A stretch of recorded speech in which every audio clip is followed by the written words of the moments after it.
ఉందన్న సినిమా అంబాజీపేట అనా ఈ బ్యాండ్ అనేది నిజంగా ఎక్కడ కొట్టినా నిజంగా వరల్డ్ మొత్తం వినిపిస్తుంది అన్న. బ్యాండ్ అంత గట్టి కొట్టేసిండు డైరెక్టర్ గారు. నాకు అంత బాగా నచ్చింది.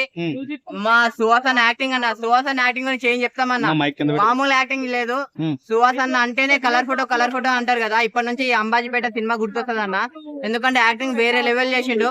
సుహాసన నీకు కొడుకు పట్టినందుకు కంగ్రాట్స్ చెప్పాలో, లేకపోతే సినిమా ఇట్టి కొట్టినందుకు కంగ్రాట్స్ చెప్పాలో నాకైతే తెలియదు, కానీ మీకు డబల్ ట్రిపుల్ కంగ్రాట్స్ అన్న. వేరే లెవెల్ ఉంది సినిమా అయితే. యాక్టింగ్ సుహాసన పర్ఫార్మెన్స్ అన్న, మా టాలెంట్ మామూలు టాలెంట్ లేదు. డాన్స్ గానీ, ఫైటింగ్ గానీ, ఆ కామెడీ టైమింగ్ గానీ ఇదిగా తీసేసిండు. ఫస్ట్ హాఫ్ మొత్తం ఇలా మెల్లగా స్టోరీ లవ్ గా రొమాంటిక్ గా అలా తీసుకొని పోతాడు డైరెక్టర్ గారు. సెకండ్ హాఫ్ ఉంటదన్న, అమ్మ పూరా మాస్, అసలు ఎవరు ఎక్స్పెక్ట్ కూడా చేయలేరు, అంత బాగుంది. అక్క క్యారెక్టర్ చేసిన అమ్మాయి కూడా శరణ్య గారు, అప్పుడు ఎప్పుడో ఫిదాలో చూసాం మేము. మళ్ళీ ఈ సినిమాతో పక్కా ఇట్టు కొట్టేసారు. అంటే ఒక్కొక్క డైలాగ్ చెప్తున్నప్పుడు కూడా వాళ్ళందరిలో ప్రతి ఒక్కరు వాళ్ళ అమ్మని, వాళ్ళ అక్కని, వాళ్ళ చెల్లిని అలా చూసుకున్నారు. అంటే అంత బాగా కనెక్ట్ అయ్యింది అనమాట. ఆ డైలాగ్స్ కూడా చాలా అంటే చాలా బాగా నచ్చింది. కేశవ ఆటగాడు అన్న, మామూలు ఆటగాడు కాదు.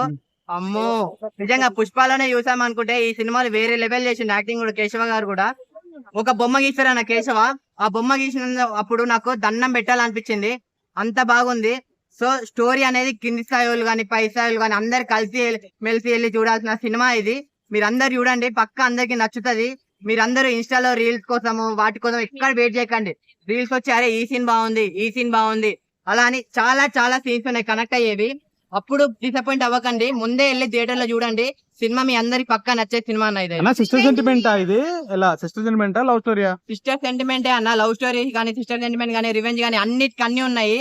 విలన్, ముఖ్యంగా విలన్ గురించి చెప్పాలి. బాహుబలి సినిమాలో రానా విలన్ గా ఉండి ఎంతైతే ఇంపాక్ట్ తెచ్చిండో, ఈ సినిమాలో కూడా విలన్ గా ఉండి అంతే ఇంపాక్ట్ చేసిండన్న. అసలు విలన్ గాని అమ్మ అతన్ని కొడుతుంటే గాని, తిడుతుంటే గాని, అతన్ని చంపుతుంటే గాని, ఏయ్ నాకు కొడుకుని ఏయ్ చంపు, ఏయ్ నరుకు అలా అనాలనిపించింది. అంత బాగా కనెక్ట్ అయ్యింది. మీరు సినిమా చూడండి అన్న, మీకే తెలుస్తుంది. నిజంగా ఎమోషన్స్ మామూలు ఎమోషన్స్ అవ్వలే. బయటకు వచ్చిందా తేడ్చుకుంటూ వచ్చినాం మనం అయితే. పక్కా చూడండి, రివెంజ్ సినిమానే. మరి ఇది ఇంకో రంగస్థలం లాంటి సినిమా ఇది. అందరికి నచ్చే సినిమా ఇది. Thank you.